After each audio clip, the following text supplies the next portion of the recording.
Merhaba arkadaşlar, ben Çağrı. Yepyeni videoyla tekrardan sizlerleyim. Ayı avı videosuyla karşınızdayım arkadaşlar. Kanaldaki en önemli videolardan biri olacak. En azından Kingshot için. Çünkü ayı avı etkinliği, tuzak çukuru etkinliği arkadaşlar. 2 günde bir yapabileceğiniz bir etkinlik. Ödülleri çok çok iyidir. Özellikle oyun başındaki arkadaşlar için kaynak ihtiyaçlarınızı karşılar. Daha sonrası için kahraman donanımları bizim için oyundaki en değerli şeydir. Ve bize demirci çekici kazandırır. Bunu düzenli olarak sürekli girip ayı avlarını oynamanız gerekiyor. Peki ayı avlarında nasıl yüksek sıralara girebilirsiniz? Sizden daha güçlü oyuncuların önüne bile nasıl geçebilirsiniz? Hangi kahramanları, hangi formasyonları kullanmalısınız? Düşük yatırımlı, balina, orta yatırımlı arkadaşlar bu oyunda, bu etkinlikte neler yapması gerekiyor? Hepsini tek tek detaylı bir şekilde size mantığını anlatmaya çalışacağım arkadaşlar. Bu konuda çok fazla soru geliyor. Şimdi birazdan anlatacağım şeylerde de bana şu soruları soracaksınız. İşte benim şu kadar askerim var, intikalim, formasyonum ne olmalı? Arkadaşlar bu tarz sorulara tek tek maalesef cevap veremiyorum. Herkes yoksa kiminin 100 bin askeri var, kiminin 300, kiminin 500, kiminin 1 milyon. Hani ben size bunun mantığını anlatayım. Siz ona göre bir dizilim kendiniz yapın. Kahraman konusunda da yine şu kahramanı kullanın, bu kahramanı kullanın deyip geçmeyeceğim. Size neden o kahramanı kullandığımızı anlatacağım. Siz o kahramanlara bakarak en doğru kahramanı kendiniz bulacaksınız. Tabii ki ben de size yine söyleyeceğim. Dediğim gibi Ayı Avı'nı 2 günde bir oynayabiliyorsunuz. Bir tane ittifakta Ayı Avı oynadınız. Sonra ittifaktan çıkıp farklı bir ittifaka geçtiniz. Orada da Ayı Avı var. 2 gün boyunca oynayamazsınız arkadaşlar. Ödülleri tekrardan alamazsınız. Bilginiz olsun. Ayı Avı'nda öncelikle şöyle bir dizilim yaparlar. En güçlü oyuncular ilk sıralara, arkasına ondan sonraki güçlü, ondan sonraki güçlü. Genelde ilk 3 sıradaki oyuncular rally açar. Diğer oyuncular da onların rallilerine katılır. Şimdi oyun başında yeni başlayan arkadaşlar için, asker sayısı az olan arkadaşlar için söylüyorum. Arkadaşlar, oyunda 6 tane intikalimiz var. 5 tane intikali oyun bize bedavaya açtırıyor. Altıncısını ile paket satın alarak alabiliyoruz. 6 intikaliniz full eğer rallilere katılabiliyorsanız, 7. ile kendiniz açabiliyorsanız açın. Yani toplam 6 tane intikali bir yere yollayabiliyorsunuz. Bir tane de kendi rallinizi açabiliyorsunuz. Ama eğer o kadar askeriniz yoksa kesinlikle gidip açmayın. Bence gidip diğer oyunculara katılın. Bu tabii ki zayıf oyuncular, oyuna çok az para yatıran oyuncular için geçerli. Eğer ittifakta güçlü bir oyuncuysanız tabii ki ön sıralarda yer alıp rally açacaksınız. Şimdi hemen kahramanlarımıza geçelim. Şimdi oyun başında sarı kahramanların olmadığı versiyona geçersek.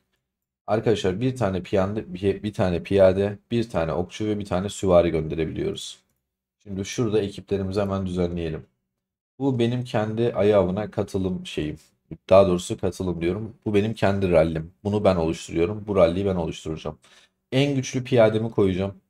En güçlü okçumu, en güçlü süvarimi koyacağım arkadaşlar. Oyun başı için kesinlikle bu. Eğer burada bu yoksa en güçlü okçum mor, bunu koyuyorum. İşte yine en güçlü piyadem bu olacak. Bunu koyuyorum. Sonrasında ise şunu koyabilirim. Bu şekilde arkadaşlar. En yüksek istatistiği bana bunlar verecek ve ayağımda fazla vurmamı sağlayacak. Şimdi formasyon konusuna gelecek olursak. Kendi açtığım rallide nasıl formasyon yapmam lazım? İşte 50-20-30 mu? 40-20-40 mı? Kimi arkadaş şey diyor 10-10-80 falan diyor. Arkadaşlar oyun başında bence formasyon yapmayın. Burada hepsini eşitleyin ve gönderin. Ya bunun en doğrusunun bu olduğunu düşünüyorum. Çünkü asker sayınız az. Kendi rallinizde fazla vuracaksınız. Diyelim ki 3 milyon vurdunuz, 5 milyon, 10 milyon vurdunuz. Diğer rallilere asker gönderebilecek şeyiniz kalmayacak. Mesela burada piyadeyi düşürdünüz. Burada süvariyi azalttınız, okçuyu yükselttiniz. Arkadaşlar bu senaryoda 60 bin okçuyu zaten ben buraya gönderdiğimde 40 bin kalacak. Diğer 4 tane daha ralliye katılsam her birine 10'ar bin okçu mu göndereceğim yoksa sadece 40 bin mi göndereceğim? O yüzden belli bir asker sayısına gelene kadar en azından okçu sayınız yükselene kadar 6 tane ralliye full gönderebilecek seviyeye gelene kadar kesinlikle ben formasyon yapmanızı tavsiye etmiyorum arkadaşlar. Yani ben şöyle söyleyeyim. Burada 368 bin asker var. Yani kendi hesabımda 900 bin, 1 milyon asker sayısına ulaşana kadar ben formasyon yapmadım. İnanın hiçbir eksisini de görmedim. Kesinlikle formasyon yapıp şey falan yapmaya çalışmayın. Daha az hasar vurursunuz. Peki daha yüksek hasarı nasıl vuracaksınız? Arkadaşlar ittifakınıza geleceksiniz. Kendi ittifakınızdaki oyuncuları kesinlikle bir tanıyın. En güçlü oyuncunuzun kim olduğunu bulun. Zaten şurada liderlik tablosundan kahraman gücüne bakın. Buradaki tekli kahraman gücündeki En güçlü oyuncu sıradadır. Bizim ittifakımız SHD ittifakı.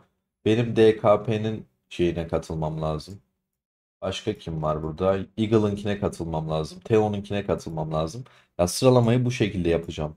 Şimdi kendim rally açtım 3 milyon vuruyorsam o adamların rallisine katıldığım zaman arkadaşlar gideceğim 10 milyon 15 milyon vuracağım. Çünkü adamın donanımları istatistikleri geçerli. Şimdi size şunun mantığını önce anlatacağım. Ayağını bu şekilde arkadaşlar kurmuş 2 dakika 30 saniye sonra vuracak. Şimdi hemen şuradaki detaylara gelelim. Bakın bu kısımları geçiyorum.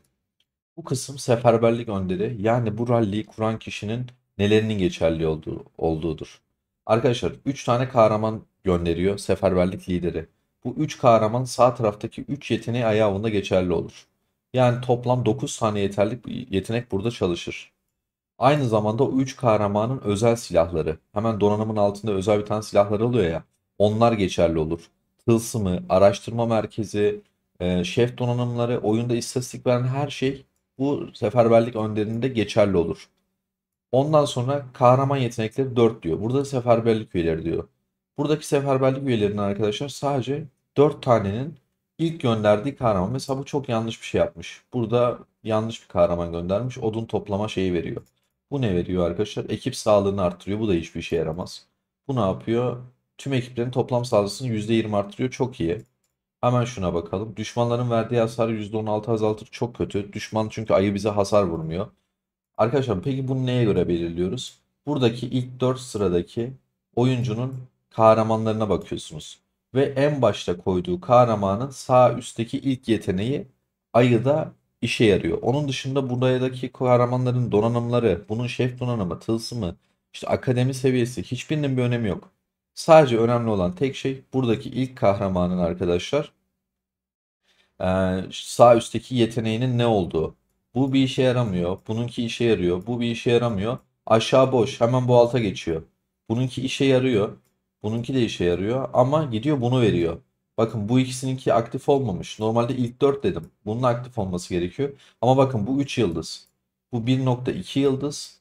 Bu 5 yıldız olduğu için aşağıdaki işe yaramayan düşük yıldızlılar, yetenek seviyesi düşük olanlar iptal oluyor. Ve buradaki bu kahramanın sağlığı evreye girmiş. Hemen şuradan tekrar size göstereceğim. Bakın şuradaki yeteneğe bakın sağlık veriyor. Pardon aynen. Ekip sağlık veriyor. Ya o yüzden arkadaşlar dikkat etmeniz gereken tek şey sadece ilk 4 değil. Buradaki ilk 4'tekilerin de yeteneğinin yıldız seviyesinin yüksek olması gerekiyor. O yüzden yollayabileceğimiz kahramanlara bakalım hemen. Özellikle mor kahramanlara. Mesela Queen. Alınan hasar düşüşü. Kullanmayacaksınız katılımcı olarak. Bu hasar alma şansı kullanmayacaksınız rally'e katılırken. Kullanabileceğiniz en iyi şeylerden bir tanesi Çenko. Kesinlikle. Arkadaşlar şansa bağlı değil. Herhangi bir tur sayısına bağlı değil. Direkt net bir şekilde %25 öldürücülük veriyor. Tertemiz tüm hasarı karşılıyor. Bu kesinlikle katılabileceğiniz en iyi bir ayı avı rallisindeki katılacağınız kahramandır. İkinci olarak şuna bakıyoruz. Diana. Kesinlikle hiçbir savaşta hiçbir yerde kullanılmaz bu. Hemen diğerine geçiyoruz. Sağlık artışı. Hiçbir işinize yaramaz. Buraya geçiyoruz. Alınan hasar düşüyor. Hiçbir işinize yaramaz. Buraya baktık. Taş ocağı. İşinize yaramaz. İşinize yaramaz. İşinize yaramaz. Bunların hiçbiri yaramıyor arkadaşlar. Savunma ve sağlık artışı işinize yaramaz.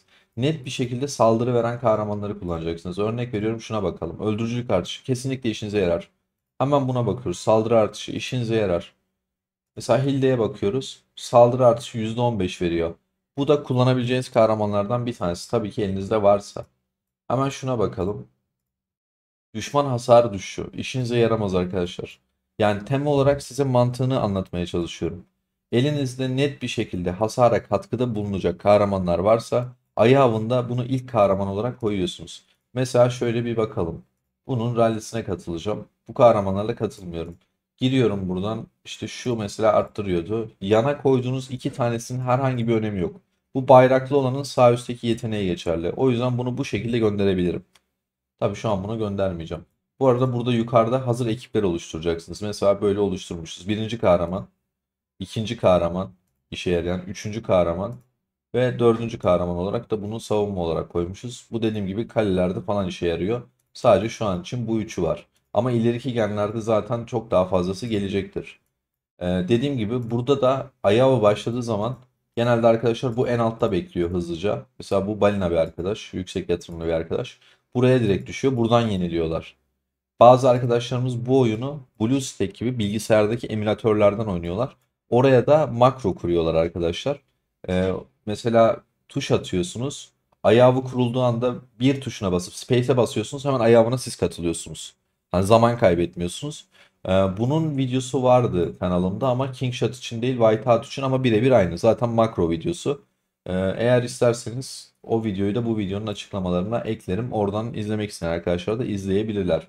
Yani şuradan direkt hızlı bir şekilde buradan da katılabilirsiniz ama buradan biraz yavaş olduğunu düşünüyorum. O yüzden çok da şey değil. Ee, Başka anlatmadığımız bir şey var mı? Yok. Arkadaşlar dediğim gibi şimdi şöyle. Ben sizin yerinizde olsaydım diyelim ki 368 bin askerim var. 3 tane balina hesap var. Abi yapacağınız şeyi söylüyorum. Ya bu 368 bini 3 tane balina hesaba yayacağım. Sadece üçününkine katılacağım. Başka kimseye katılmayacağım. Ya da arkadaşlar onlarınkine katılamıyorsam bu 368 bini 6'ya böleceğim. Toplam 6 intikal diğer arkadaşlara gönderip hasarımı arttırmaya çalışacağım. Yapıp yapabileceğiniz en iyi yöntem kesinlikle budur. Hani onun dışında kesinlikle başka bir şey yapılamıyor. Ayağında yüksek oyuncuların rallilerine katılırsanız yüksek hasar verirsiniz. Aslında tek taktiği triği bu. Ama biraz yamyam gibi oluyorlar. Çok hızlı katılıyorlar. O kısımlarda da makro ya da burada eli hızlı olan kazanıyor diyebilirim. Mesela şu arkadaşınkine şu şekilde katılalım. Böyle bir formasyon tabii ki yok. Bunu eşitle yapıp gönderiyorum.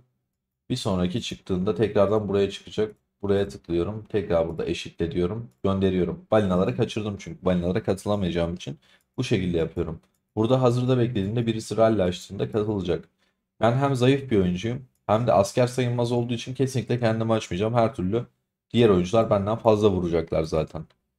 Bu arada eyaletteki fırın seviyeniz ve asker kampınız da bunu etkiler arkadaşlar. Çünkü bu şey 2, 3, 4, 5 seviyelerine geldikçe özel yetenekler açılıyor. Onlar da kesinlikle savaşlarda etkileyecektir. Ayao ile alakalı sormak istediğiniz sorularınız varsa hepsini yanıtlarım arkadaşlar. Dediğim gibi rally lideriyken en güçlü 3 kahramanınızı kullanacaksınız. İleride kullanabileceğiniz ve yapabileceğiniz formasyonlar var. Hemen formasyonlara geçelim. Şimdi şu şekilde. Oyun başındayken asker sayınız azken Gen 2 ve Gen 3'te özellikle Gen 4'ün başlarına kadar genel olarak bizim kullandığımız formasyon bu. Hemen size şöyle göstereyim. 10-30-60 arkadaşlar. Bu formasyonu kullanıyoruz. Daha sonrasında süvari ve okçu sayımız arttıktan sonra genel olarak şu formasyona dönüyoruz. 10-20-70. Daha sonra nişancı sayımız iyice arttıktan sonra arkadaşlar tamamen buna dönüyoruz. 10-10-80. Ama şöyle söyleyeyim size bu 10-10-80'i oyunun birinci yılına doğru dönüyoruz. Ondan önce kullanırsanız çok işe yaramayabilir. Bilginiz olsun. Ve gördüğünüz gibi bu formasyonda elimdeki tüm okçuları tek formasyonda göndermiş oluyorum. Bir sonrakine piyade ve süvari göndereceğim ve onlar hiç hasar vuramayacaklar. O yüzden oyun başında bu tarz formasyonlar yapmak kesinlikle size zarar verir. Bilginiz olsun. Ee, Bu şekilde. Yani dediğim gibi oyuna yeni kahramanlar geldiği zaman da o kahramanların mesela yeteneklerine bakın. Bu kahraman düşman birlik saldırısı hiçbir işinize yaramaz. Şuna bakın hasar alma işinize yaramaz. Yani mantığını kendiniz okuyun, şey yapın. Zaten temel her şeyi öğrendikten sonra yeni 50 tane de kahraman gelse kendiniz öğrenirsiniz arkadaşlar. Size mantığını anlatmak istedim. Umarım işe yaramıştır. Bu kahraman özel tabii. Amadeus bu oyundaki ayı avındaki en kral piyade kahramanıdır arkadaşlar. Oyunda Gen 10, Gen 12 gelse bile bu kahramanla açmaya devam ediyorsunuz. Onun dışındaki bu kahraman Petra. Ben tavsiye etmedim düşük yatırımlı oyunculara. Bunu da Gen 7, Gen 8'e kadar ayı avlarında kullanıyorlar. Ama ben oyuncuların aksine bu kahramanı çok beğenmiyorum. Çünkü %40 şans burada %50 şans tetiklenirse fazla vuruyor. Burada yine %50 ihtimal tetiklenirse vuruyor. Yine %40 ihtimal tetiklenirse vuruyor. O yüzden tamamen zar olduğu için ben bu kahramanı çok tavsiye etmiyorum.